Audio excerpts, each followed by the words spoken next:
Today in Grow a Garden in Roblox, I'm going to tell you the 5 fastest ways to farm infinite culinarian chests in this brand new update. If this sounds interesting to you, go ahead and hit the red subscribe button, become part of the first 200k OGs, claim your OG card, and let's get into the video. 1 hour ago, I dropped my video talking about the fastest way to farm the brand new chests in this game. It was this one right here, do this before it's patched. And that video is already almost past 50,000 views in the first hour. And in that video, many of you said that you don't have your Kadamas anymore. So I'm gonna give you 5 methods to farm this event as fast as you humanly can, because all I wanna do is help you guys as much as I can. So the first method is the method we came to at the end of that video, and that is the OG, the old school Kadama method. What you want to do is plant as many Zen plants as you can that are multi-harvest, such as the Zen Flare, or even better, the Serenity Bush. This is a Serenity crop. It is a rare crop and is actually a multi-harvest, which is super clutch. Then you're gonna wanna use either, and listen to me very carefully here,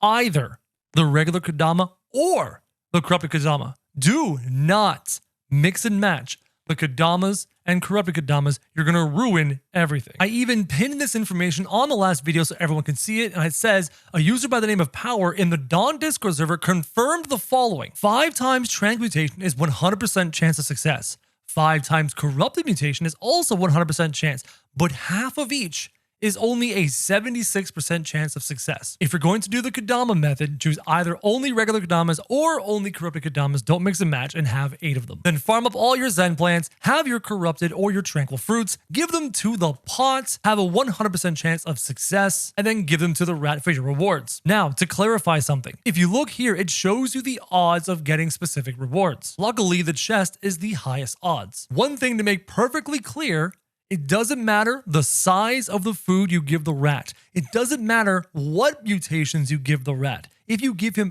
any size food with any mutation on it, you will always have the same percent chances. Bigger foods and rarer mutations do not increase the percent chances. As such, we can farm this really efficiently. If you don't have Kadamas like me, because I deleted them all, and you don't want to do the Kadama method, I have 4 other methods for you guys. How about a pet that everyone has forgotten about?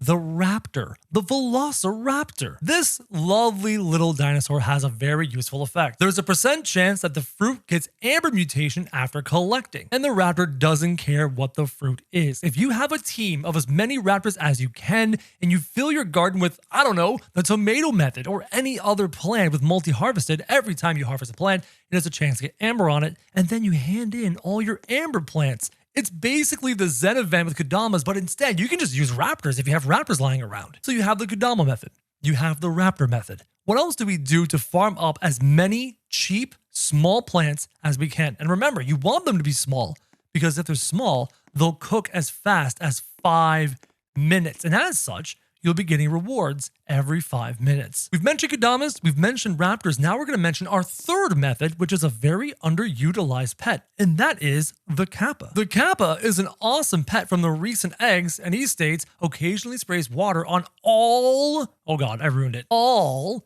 nearby fruits, mutating them to wet. And when I mean all, I mean it literally hits everything in its radius. Take a look at this image as the Kappas put the wet mutation on 14 fruits times 2, and 7 fruits, and 5 fruits, and 9 fruits, and 8 fruits, and 7 fruits. No Kadamas? No raptors? No problem. Go ahead and grab a Kappa, fill your garden with whatever small fruits you want, and enjoy the wet mutations that you hand in for the exact same rewards. Guys, we have 3 methods so far to farm this event as fast as possible, but we're not done there. Let's move on to event number 4. The next method I'm going to tell you is actually the Tenshizuru method, which is very similar to the Kappa method. I like the Tenshizuru, not so much for active farming, but they are phenomenal for an overnight just grind fest AFK.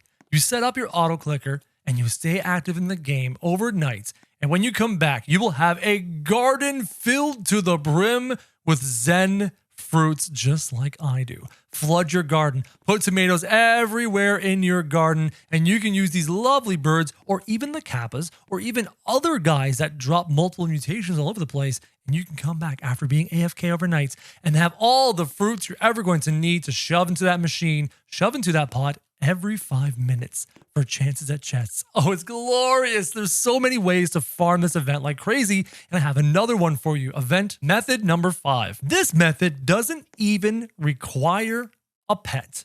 You can do it completely petless. And that method is the honey sprinkler, the chocolate sprinkler, or any other sprinkler that applies mutations. You can plant a super dense garden. I'm talking just as many fruits as tightly packed as you can. You have tomatoes, pack them tight, super, super tight. And then you drop your sprinkler and you clean all the fruits off of everything. And once you've cleaned all the fruits in its radius, they will regrow with the honey glaze mutation. So there are tons of pets in this game that will put mutations on fruits for you. But even if you don't have those pets, you can use sprinklers like the honey sprinkler and the chocolate sprinkler to spread mutations further. But I'm not done there. Oh, I've got more to tell you, more tips and tricks to make this even better for you guys. The first tip and trick to go with these methods, or other methods I haven't even thought of, is the Pancake Stack. People are reporting that the Pancake Stack has been buffed and is even more effective at its job of keeping people close. So if you want to, you can put a Pancake Stack more towards the middle of his garden area and then surround it with fruits, surround it with tomatoes, so that people like the Tanjazuru or the Kappa or other pets will come and mutate all the fruits around the Pancake Stack. So the Pancake Stack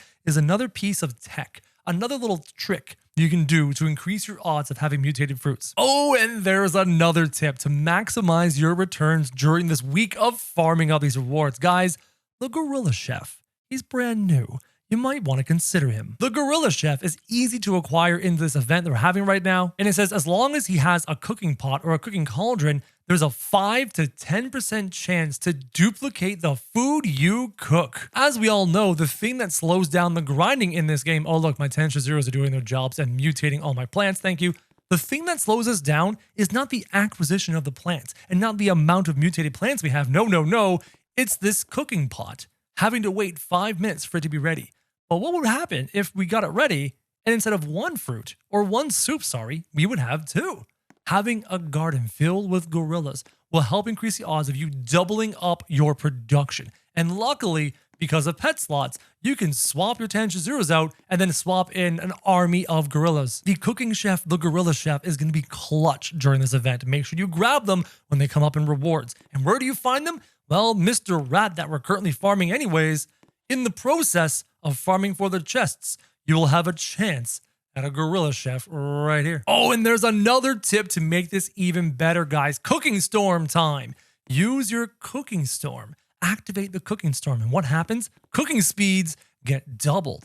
So on top of this, you can be shoving some of your foods and preparing, having a garden filled with mutations to activate your Cooking Storm by giving him food to increase those points up there to be ready to cook like crazy to give to the rat for the rewards. Guys, those are the fastest methods you can come up with in this game to farm this event. Hopefully this video was useful to you. All I want to do is give you guys useful videos. If it was, go ahead and hit subscribe as a thank you. Become part of the first 200K OGs on the channel.